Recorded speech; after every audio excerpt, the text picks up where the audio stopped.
Physics में तुमसे question पूछेंगे प्रकाश का परावर्तन से। मतलब प्रकाश किसे कहते हैं? प्रकाश वो वह भौतिक कारक है जिसकी सहायता से हम अपने आसपास के वस्तुओं को देख पाते हैं, प्रकाश करते हैं। प्रकाश करते हैं, ठीक है। दो गो परभाषी वस्तु को उदाहरण दो। परभाषी हाँ, वैसा पदार्थ जिससे प्रकाश का कुछ ही आर पार होता है, परभाषी पदार्थ कहते हैं। जिसे लगा कागज, हाँ। शीशा और शीशा, आपकी पलक, आपकी पलक भी परभाषी परभाषी है। वास्तविक प्रतिबिंब और काल्पनिक प्रतिबिंब में क्या अंतर है? वास्तविक प्रतिबिंब और काल्पनिक प्रतिबिंब में अंतर है। एक तरफ वास्तविक प्रतिबिंब, एक तरफ काल्पनिक प्रतिबिंब। हाँ। एक चीजों के वास्तविक काल से बनता है, एक चीजों के काल्पनिक काल से बनता है। हाँ। ये हमेशा उल्टा होता है, ये हमेशा सीधा होता है। हाँ। इसे पर्दा पर उतारा जा सकता है, इसे पर्दा पर नहीं उतारा जा सकता है। इसका आवर्धन या इसका आवर्धन धनात्मक होता है। ये दर्पण के सामने बनता है, दर्पण के पीछे बनता है। तुम देखा होगा कि गाड़ी में ड्राइवर जो है अपने सर के ऊपर एक दर्पण लगा के रखता है। समतल दर्पण। दर्पण तो जो होता है समतल दर्पण। समतल दर्पण।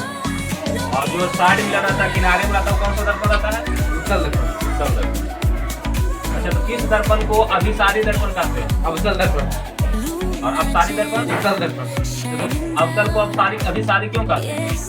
अवतल दर्पण में मुख्य अक्ष के समांतर आती प्रकाश किरणें दर्पण से परावर्तन के बाद एक बिंदु पर जमा हो जाती है, अर्थात हम कह सकते हैं कि मुख्य फोकस पर जमा हो जाती है। इसलिए अवतल दर्पण को अभिसारी दर्पण कहा जाता है। इसका उपयोग हजामती दर्पण में किया जाता है। हाँ। और ये बताओ कि दर्पण सूत्र क्या है? दर्पण सूत्र मतलब सूत्र बता दर्पण। 1/u प्लस 1/v बराबर 1/f। F बराबर क्या होता है? तो फोकस दूरी और वक्रता से नियम क्या संबंध है? ए बराबर r/v। तो बताओ, कार्तीय चिन्ह परिपाटी से चिन्ह बताना है कि फोकस वस्तु हमेशा दर्पण के किधर रखा जाता है? बाईं ओर या सामने का। सामने का। तो दर्पण में सभी दूरियां कहाँ से नापी जाती हैं? दूर से। तो उत्तल दर्पण में फोकस दूरी क्या होती है? धनात्मक। अवतल में ऋणात्मक। जब वस्तु वास्तविक होता है, सॉरी, जब प्रतिबिंब का वास्तविक होता है तब उसकी ऊंचाई क्या होता है? तो फिर ऋणात्मक या माइनस।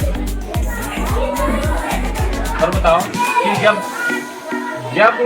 वस्तु वक्रता केंद्र और फोकस के बीच हो, उसका प्रतिबिंब का स्थिति बताना, साइज बताना, प्रकृति बताना। स्थिति वक्रता के दो अनल के बीच, हाँ, प्रकृति वास्तविक उल्टा और आकार या साइज वस्तु से बड़ा। वस्तु से बड़ा। और एक चीज पूछेंगे बाकी, आपतन कोण परावर्तन के नियम से आपतन कोण परावर्तन कोण में क्या संबंध है? आपस में बराबर होते हैं। आपस में बराबर। बराबर होते हैं। Very good,